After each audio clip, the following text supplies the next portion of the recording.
Very warm welcome to StudyIQ, my dear friends. I am Prashant Mavani. I hope you all are doing good. Today is 2nd April 2020. Day is the Thursday. Today is Ram Navami. So first of all, a very happy Ram Navami to all my dear friends. My prayers are that may Lord Ram bless us all. And let's hope that humanity will win this fight with the blessings of Lord Ram, that we will win this fight against coronavirus as early as possible. With this, dear friends, we have some interesting articles on our table. The first one is about oil prices, right? I am going to take you through some interesting points regarding geopolitics associated with oil prices. Now, this article is written by an ex-diplomat. I have added many points here, right? So if you go through this article and if you go through our today's discussion, you would find that I have covered many things. I am going to cover, of course, many things. And then you have this one, lessons from Hubei. This one is about the lessons that we can learn from China. This one is about this yesterday's news item or yesterday's analysis item about this Nizamuddin area of Delhi, this Jamaat related case. Then we have one article on defense production, imports and exports. And this one is about thinking nationals acting local. It's about Niti Aayog, the things that we need to change, and there are other things that we are going to talk as we reach there. Before that, I would like to inform all of you that you can prepare for various different competitive exams at the comfort of your home by our pen drive and tablet courses. You can order them from StudyIQ.com. All information about our pen drive and tablet courses are available on our website. To download the PDF of today's lecture, check out my Telegram channel. Please make sure that you share this lecture with other students. Hit the like button if you have learned something from today's discussion. And don't forget to subscribe to our YouTube channel. Now, if you go through oil prices, international oil price, global oil price, then you will find that it has crashed. And one of the main reasons is energy war. Energy war going between OPEC plus group.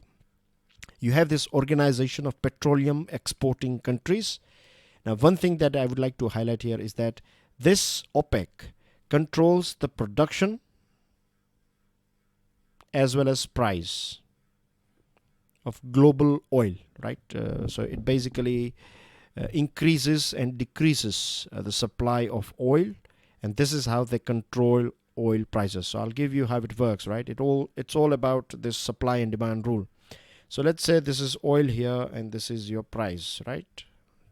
So if you increase the supply of oil, if the supply is increased compared to demand, if demand is not that much and the supply goes up, then the price or the value of that particular product falls down, isn't it? So this is how it works. So sometimes they increase the supply, sometimes they decrease the supply. It all depends, and there are various different reasons behind it as well.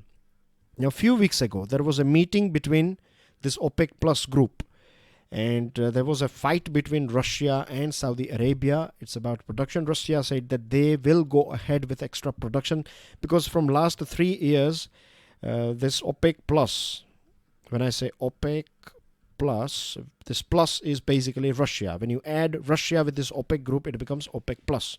So this OPEC plus from last 3 years, they tried to control the price of oil, global oil, somewhere between $50 to $70 per barrel.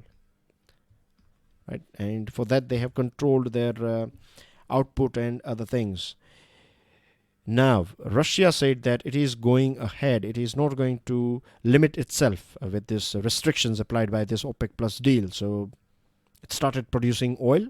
It said that it is going to produce oil, and then Saudi Arabia said that then Saudi Arabia will also not control its supplies, right? It will go ahead with extra production. So more supply of oil, less demand. Already, this one thing was going on, that is this USA and China trade war was going on, and because of this trade war, this global supply chain got affected, and slowdown sort of environment was visible. Where I'm in global economy, of course. And then you have this second thing called coronavirus. And because of this thing, as we know, that lockdowns and other things are going on. So basically, the demand of oil has gone down, supply has gone up, and this is one of the main reason why this crude oil price has crashed in international market, right? Now you have a country called USA. Few years ago, USA got USA developed this new technology called shale technology, right? They use this thing called fracking. Fracking is a method, and they got this shale oil. I'm not going to the technicalities of shale and fracking, but USA was a country that was dependent on this Saudi Arabia and other countries for its oil requirement. But now, after this shale breakthrough, USA got a huge amount of stock of oil. So now USA is one of the largest oil producer. So USA, of course, wants to make money by selling this extra oil that it is producing. So it is also looking forward to expand its market share. And this is a big competition for Russia and OPEC group. Right? So I hope it's making sense. So it's all about market share, competition, right? Now, the reason why this countries, this OPEC Plus, were trying to keep this price range between 50 to 70 was already the demand was not that much. After this global slowdown, there are still many areas they have not fully recovered. For example, Italy is a country after this global crisis of 2007, 8, 9, particularly 2008, right? Or late 7 and early 8. This is the time where Italy went through its worst phase as far as economy is concerned. And it took nearly 10 years. Even today, we cannot say that Italy is that capable. Like it used to be a very rich nation, but from last 10 years, it is struggling. It's not that rich nation.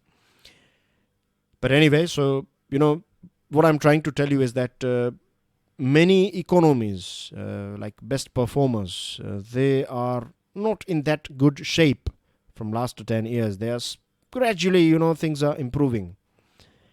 So oil demand was not that much like it used to be. So this is one of the main reasons why the price was somewhere around 50 to 70. And then you have this additional oil coming from USA in the market. So supply was a bit higher. And so anyway, the Saudi Arabia and Russia decided, this OPEC Plus decided that they will keep this price between this range. And one of the strategy of Russia is to make sure that USA, does not get good customers, because now you see all these OPEC countries, Russia, USA, they will try to sell this oil and gas that they have to various different countries. So this is one thing. They have this internal competition as well going on. Now this Russia or this OPEC Plus, they thought that if they will reduce the price, right, then this will create pressure on USA's oil producing companies, because on an average $50 to $60 per barrel cost is there for producing one barrel, right? USA companies, their production cost is $50 to $60 per barrel. So if Russia and this OPEC Plus, they thought like if they will keep prices below 50 or around 50, then this will create huge amount of losses for this USA companies, and they will go bankrupt, and this will create trouble for government, and this ripple effect will go on. So this was their main plan. Apart from that, Russia was sanctions are applied on Russia by USA, and Russia has few months ago opened this new pipeline called Nord Stream 2 gas pipeline. So basically Russia is supplying gas to this country, Germany. Denmark was not happy with this thing, and USA applied sanctions on this gas supplies. So Germany was not happy with it, and Russia is of course not happy with USA. So all these things are going on, and to take revenge of this sanctions, Russia said that we will, a time will come when we will take revenge on you. So this was the time when Russia stepped out of this OPEC Plus. It started producing more oil so that these companies of USA, they can go bankrupt. At the same time, it also wants to prove to Saudi Arabia that your old partner, your old friend, USA, will not help you, or it cannot help you if you go against Russia. Third thing is, which is of course these things are not covered here, but these are the facts that I'm telling you. This is a thorough analysis of this whole situation. Now anyway, I'd like to add one more point here, that Saudi Arabia is also going ahead with, it has found some sources where from where it can use this shale technology and it can produce gas. Now, Russia is one of the biggest producer of gas. So Russia will not tolerate any big competition, you know. So Russia wants to create this sort of thing. So it will of course create pressure. If you are selling oil at a very cheaper price, then it is going to hurt Saudi Arabia as well. So it can go bankrupt, or Saudi companies will suffer a huge amount of losses, and eventually government has to spend this money to save the Saudi companies, and this will leave no money for this new shale technology and this new gas research thing. So Russia will dominate this gas market for a very long period of time. So this is the big game that is going on. Back in 2008, the price of per barrel was $147. At present, it is somewhere around $24 per barrel, and it can go even southwards, or it can go down. There are experts who are saying that it can go in single digit as well, $9 per barrel. So for a country like India, we import 80-85% sort of energy requirements are imported. So for us, it's a big benefit. $1 drop saves 10,700 crore per year for India. So this big drop is going to help us a lot. Particularly, it will help us in dealing with inflation. Transportation cost will go down. So of course, inflation will go down as well. We will save money at the same time. Government will get more money. Government is not going to decrease the price of petrol that much. Government will keep it as it is, because the extra money that government will earn will be used for tackling this coronavirus impact, right? So it's a good thing for us, things that are going on. Now let's talk about lessons from Hubei. Now we are going through some extraordinary times, isn't it, as far as this coronavirus or fight against coronavirus is concerned, and we have to take extraordinary measures as well, right? The nature and the scale of the effort calls for fresh thinking, and that's what we have done. We have locked down our country for 21 days, and this is a very bold political decision by Prime Minister. Now, India faces an unprecedented implementation challenge, and to 100% implementation of this lockdown is only possible when you have community involvement.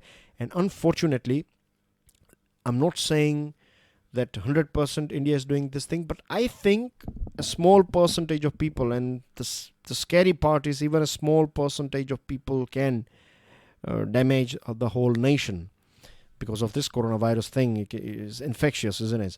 So community involvement is number one thing, and we have to do everything to make sure that everyone plays their part in this lockdown. And second thing is technology-based interventions, like China has adopted both things, and we can learn so many things from China. Now, changing public behavior from one defined by panic and anxiety to one characterized by acceptance will not be easy without community involvement. We have this expertise we can learn from this Dr. Zhong Nanshan from China, and he is talking about early protection, early detection, early diagnosis, and early isolation. And the main goal of this lockdown, or what we should do with this lockdown, is it's not just about staying indoors. As far as authorities are concerned, they should make sure that each and everyone, if you have few areas where you think like people are infected by this coronavirus, then we need to protect them. Other people, we have to protect them from this people, and then early detection, or you need to detect them, diagnose them, and isolate them. So these are the things that we need to do. So we should utilize this indoors, or this isolation, or this lockdown time should be utilized in this way. Now, what China did, let's quickly go through it. In Hubei, some 42,600 healthcare workers from all over China were deputed. Among them, 19,000 were from critical care department, which was 10% of country's ICU doctors.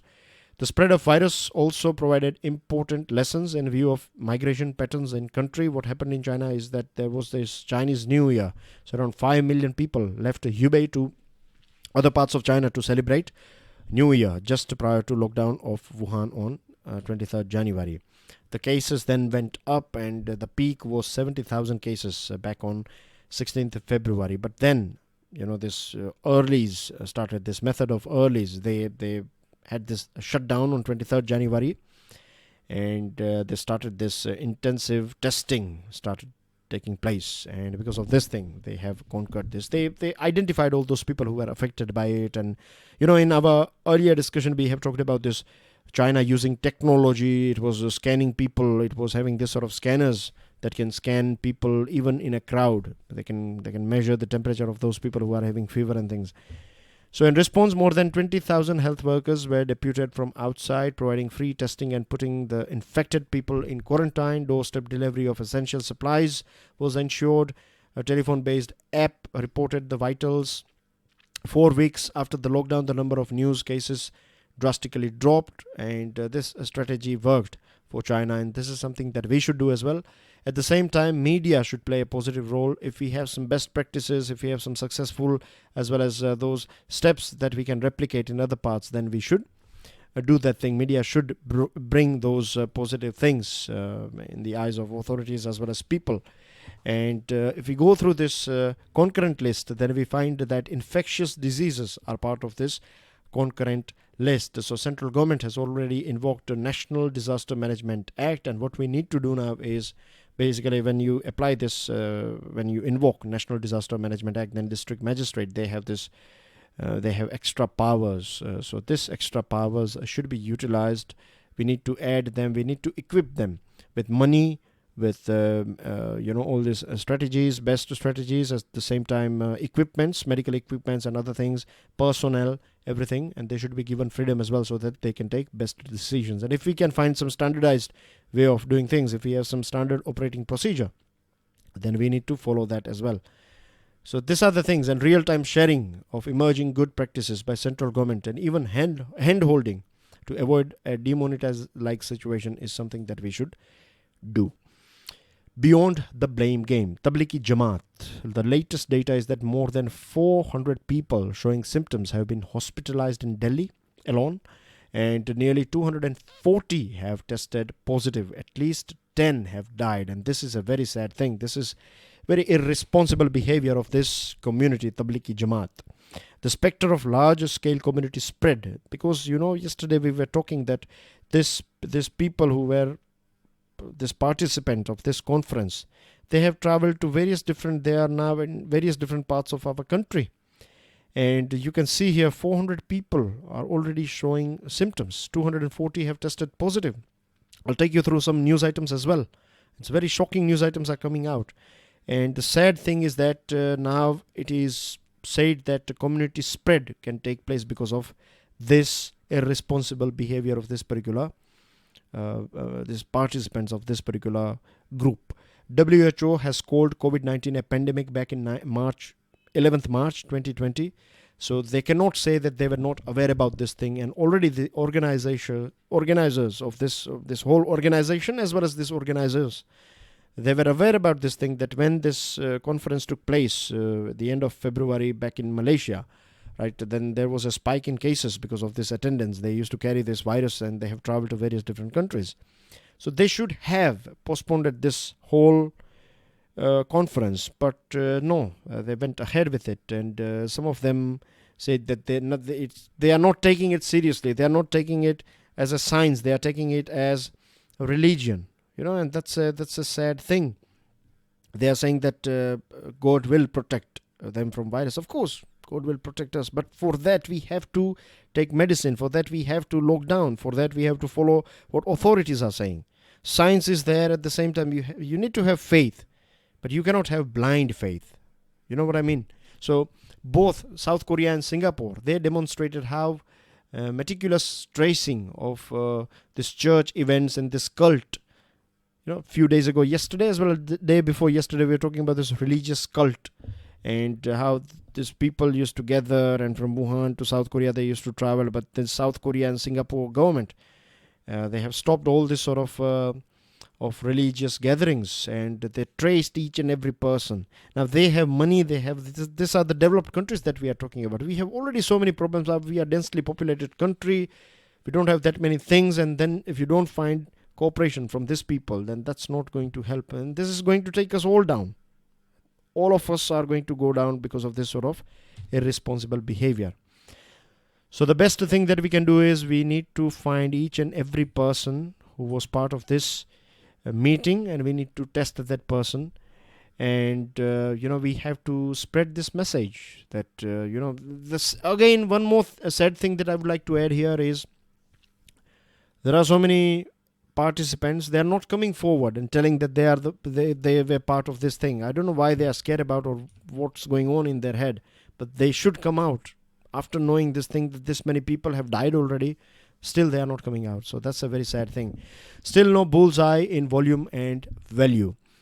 There is an institute called Stockholm International Peace Research Institute, and as per the findings of this SIPRI, from this period 2009-13 and 2014-18, defense imports of India has dropped and exports have gone up. There are two factors behind it. The first one is Make in India. Indian private and public sector enterprises have sold many things. Our government is giving priority to Indian private and public sector as far as defense products are concerned under this Make in India. Second thing is delays in supplying equipment by vendors and cancellation of contracts took place as well. So this is one of the reasons why imports have gone down. There are two reasons to be precise. Now for Make in India, under Make in India, we have this defense procurement procedure, and this DPP, it lays out the terms, regulations, requirements for defense acquisition, as well as measures necessary for building India's defense industry. According to Government of India data from 2018-19, there was a 54% items were purchased by this Navy, Army and Air Force from Indian industry. And the SIPRI is also saying this thing in its research or report that out of this top 100 biggest arms producers in the world, you have this 4 companies of India. And I have a question for you. Can you give me the name of these 4 companies? To find out the answer, go through this article. You will find name of all those 4 companies of our country which are part of this top 100 arms production or this biggest arm producers list. Explaining falling imports, one reason is, as I told you, right, big ticket items were cancelled. Like we used to purchase this, we were going to purchase this 5th generation aircraft from Russia. This is cancelled. The deal was that we will get 136, I think, or 126 Rafale planes directly built, completely built units from France. But this was changed. We got some 36, and the rest of them we are going to make it here in India. Then same thing happened with other items as well, like T-90 battle tanks. Some of these contracts were cancelled. Some of them are delayed. So because of this delaying and cancellation, right, import figures have gone down, and export trend, it has gone up, right. There was a 40% increase. 2017-18 we have exported 7,500 crore worth of defense items, and 2018-19 we have exported 11,000 crore worth of items. So there is definitely an increase, but as far as volume and standpoint is concerned, value standpoint is concerned, we cannot say that we are going to have a big global market share. No, step by step we are going ahead, but still we are not a big name as far as defense production and global market is concerned. Last item of the day as far as articles are concerned, then I will take you through news items. So thinking national, acting local. National planning, right, whether it is done by a planning commission. Earlier it used to be this planning commission that was looking after this planning for the nation, and then we have now Niti Aayog.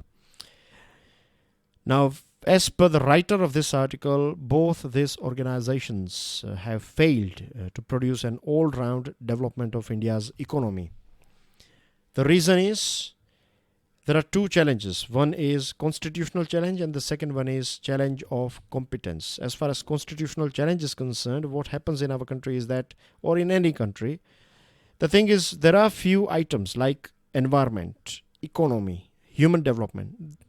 If you want to change things associated with your environment, if you want to increase your forest cover, this is something that will not happen in 1 or 2 years. It may take 10 years, 15 years, 20 years.